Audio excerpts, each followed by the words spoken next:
వీరభద్రేశ్వర గుడి చూడండి. ఇది నిప్పుల గుండం. ఇక్కడ రాత్రి 1 గంటకి ఇదైతే గజస్తంభం అండి.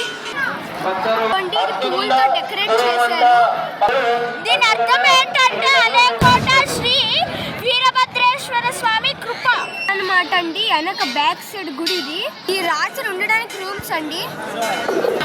చూడండి గైస్, అక్కడ ఒక గుడి ఉంది. లైటింగ్ వెలుగుతున్నాయి కదా, అదొక గుడి అనుకోండి.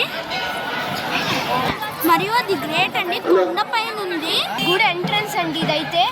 ఇదే గైస్ వీరభద్రేశ్వర స్వామి దేవుడికి రథం అన్నమాట. ఈరోజు నైట్ కో రేపు పొద్దున్నకో మేబీ ఈ రథాన్ని లాగుతారన్నమాట. ఇదే గుడి అన్నమాట. ఇప్పుడు మేము ఈ గుడి అంతా చూపిస్తున్నాం చూడండి. ఇక్కడ స్టార్టింగ్ ఈయనే శ్రీ మరితాత లింగైక స్థల గుడి అన్నమాట అండి. పేరేంటంటే దేవుడైతే అమ్మవారు పార్వతీదేవి ఇంకో రూపం అంటే ఇది ఈ అమ్మవారు. ఇలా గైస్ నైట్ పూట అంతా స్టే చేయడానికి వచ్చారనమాట. వీళ్ళు ఇక్కడ పడుకుంటారు. పొద్దున్నే 4 or 5 o'clockకి రథం లాగుతారని గైస్.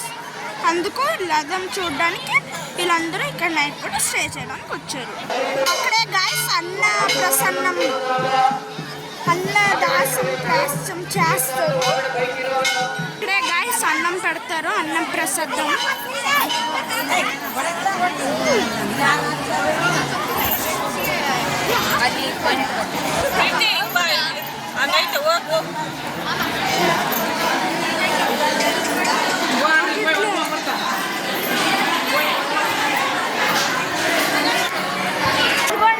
మా డాడీ అన్నమాట అన్నప్రసాదం తింటున్నారు. మా మమ్మీ అన్నప్రసాదం అన్నం సాంబార్ పెట్టారు.